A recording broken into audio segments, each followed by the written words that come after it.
વિકાસની ગતિ કદાચ ધીમી હશે એવું બનવાની સંભાવના છે.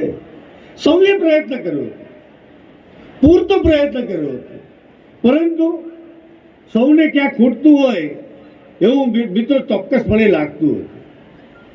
પરંતુ દેશ જ્યારે હવે પોતાના 75 વર્ષ પૂરા કરી અને અમૃત કાળમાં પ્રવેશ કર્યો છે, મિત્રો આપણા સૌના માટે આગામી 25 વર્ષ જેને અમૃતકાળ તરીકે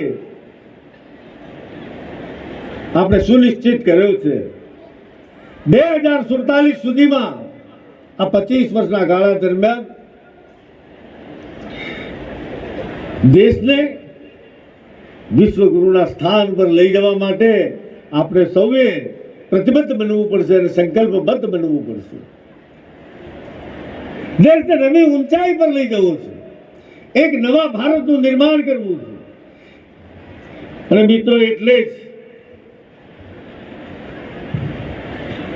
આદરણીય પ્રધાનમંત્રીશ્રીએ છેલ્લા 1 દશકમાં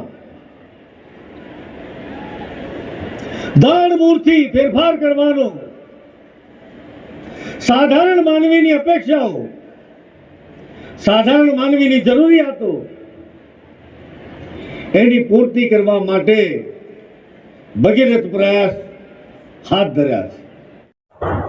વિકાસની ગતિ કદાચ ધીમી હશે એવું બનવાની સંભાવના છે. સૌએ પ્રયત્ન કર્યો, પૂરતો પ્રયત્ન કર્યો, પરંતુ સૌને ક્યાંક ખૂટતું હોય એવું મિત્રો ચોક્કસપણે લાગતું હોય. પરંતુ દેશ જ્યારે હવે પોતાના 75 વર્ષ પૂરા કરી અને અમૃત કાળમાં પ્રવેશ કર્યો છે, મિત્રો આપણા સૌના માટે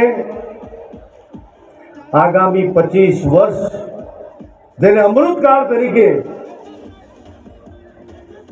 આપણે સુનિશ્ચિત કર્યો છે, 2047 સુધીમાં આ 25 વર્ષના ગાળા દરમિયાન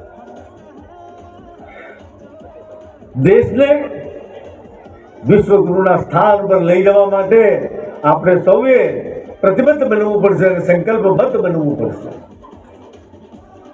દેશને નવી ઊંચાઈ પર લઈ જવો છે, એક નવા ભારતનું નિર્માણ કરવું છે. અને મિત્રો એટલે જ આદરણીય પ્રધાનમંત્રીશ્રીએ